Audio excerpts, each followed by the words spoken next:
In this video, we'll take a look at what are called the special algebraic products, and this is multiplying binomials together. And there's two, well, there's kind of three, but there's really two special products, and one of them involves squaring a binomial.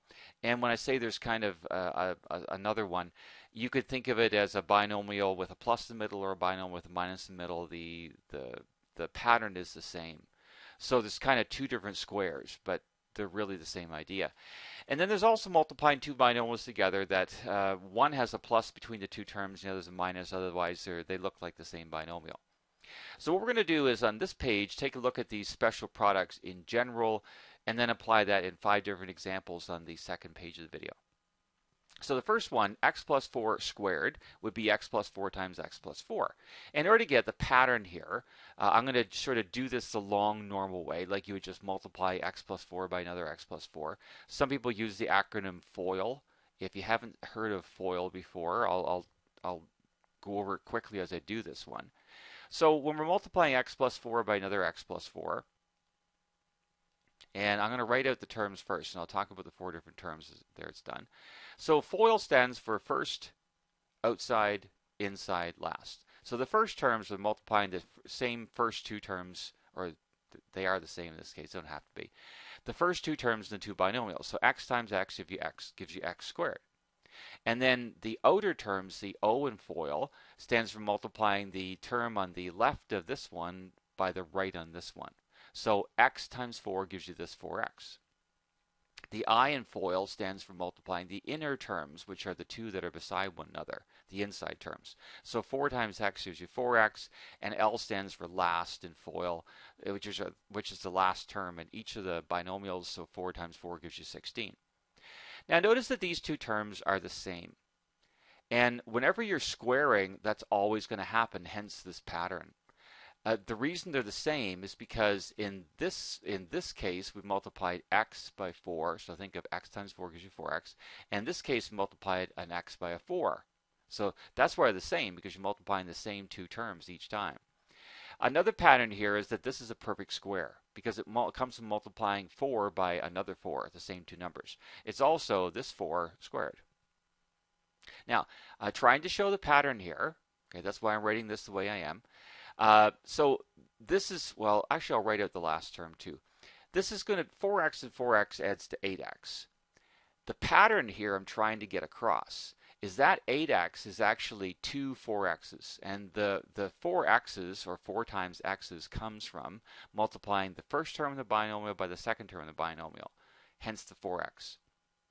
And the reason there's two of them, again, is because those two terms are the same, because in each case I multiplied a 4 by an x or a 4 by an x. So that's how I'm trying to get the pattern here. And again, the 16 on the end comes from squaring this 4. Now, so in general, when we multiply x plus a and square it, this is the kind of thing I would want you to be thinking about. So we square the x, that's this first term. We square the second term of the binomial, which is going to be a squared in this case. And the middle term comes from multiplying 2 by a by x. Again, the ax comes from multiplying the two terms in the binomial. And again, there's 2 because remember back here, those two terms are always going to be the same. And so it's x squared plus 2ax plus a squared. So that's the general pattern when you're multiplying a binomial that's squared, or the same two binomials together. Now the only difference if you had a subtraction sign, if it was like x minus a, is we'd have a negative here, and so this middle term would be a minus something. This would still be a positive in the end, because if it's minus something here, when you square a negative, you still get a positive. So that would still be a plus a squared. Okay, in the second kind of special product, we're multiplying two binomials together that are the same, except one is a plus and one is a minus between the same two terms. And so again, we're going to multiply this the long way. If you want to use FOIL again, you can. X times x gives you x squared. X times the negative 5 gives you negative 5x. Notice that's a minus 5x. And then 5 times x gives you a positive 5x. And then, now I didn't write 25 in the end because I want to emphasize that we're multiplying two 5's here. That's why it's 5 squared. The reason it's negative is because one of the 5's is a plus and one's a minus. That's why there's a minus here. Now, these two terms would always be opposites because you see we're multiplying a positive 5 by x, a negative 5 by x, so that's why they would end up always being opposites. It wouldn't happen, of course, if that was 5 and that was 7, okay? But if they're the same number but opposite in sign, then these are always going to be opposites in sign. So those add to 0, and so it simplifies to just x squared minus 25. And again, the negative 25 comes from multiplying this 5 by this minus 5. And so in general, when you're multiplying x plus a by x minus a, then this is what you get. Okay, so the long way to do it. So x times x is x squared. X times the negative a is minus ax. A times x is a plus ax. And a times negative a is minus a squared. And just like over here, these were opposites, so these are 2. And so those add to 0. And so that it just simplifies to x squared minus a squared. And so again, what I would want you to remember here is when you're multiplying two binomials that are the same except opposite signs in the middle, is these are always going to add to 0, so there's no point really in writing that step. You should be able to, after some practice, go directly from here to here. And so in this side, this page, again, I mentioned I have 5 examples. We're just going to use those special products in order to, they're meant to make your life a little bit simpler. Once you recognize them, you can expand more quickly. That's the whole idea.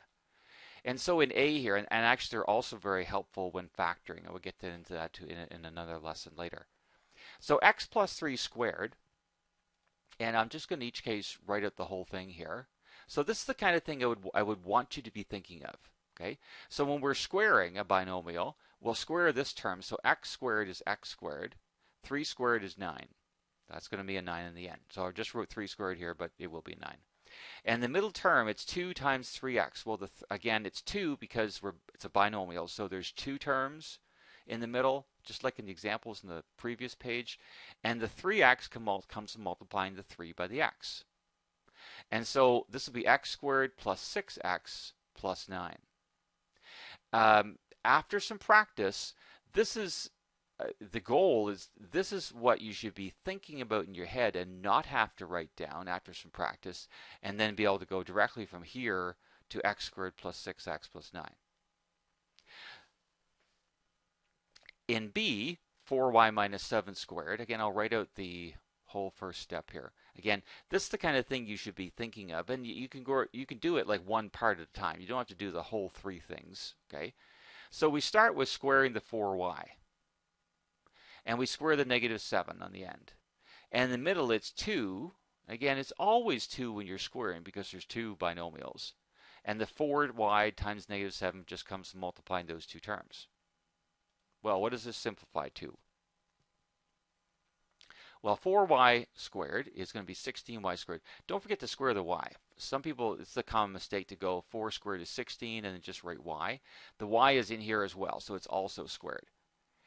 4y times negative 7, that's negative 28, times 2 is negative 56y. And negative 7 squared is 49. For C here, this is the first example on this page where we're multiplying 2 binomials together that have opposite signs in the middle, otherwise they're the same binomial. And so that's the one where the middle terms add to 0. And so it's just going to be 2x times 2x, or 2x squared, minus the 3 squared. Okay, middle terms add to 0. So you basically just have to square this and subtract the 3 squared. So 2x squared would be 4x squared, and then 3 squared is 9. So 4x squared minus 9 is the final answer. For D, we're squaring 6p plus 11r. So again, I'll write out the whole first step. So we're going to square the 6p. And then we're going to square the 11r in the end. And the middle is 2 times 6p times the 11r. Well, 6p squared is 36p squared. And 11r squared would be 121r squared. And in the middle here we have, this would be 66pr, and 66 doubled is 132, so it would be 132pr. Last one is another example like in C where the 2 binomials are the same except they have opposite signs in the middle. And so that's the one where the middle terms add to 0. So basically it's just going to be 5f times 5f or 5x squared minus the g squared. You can put it in brackets or not, it really doesn't matter. And so 5 squared is 25, so it'd be 25f squared, and then minus the g squared. And that's the end of the video.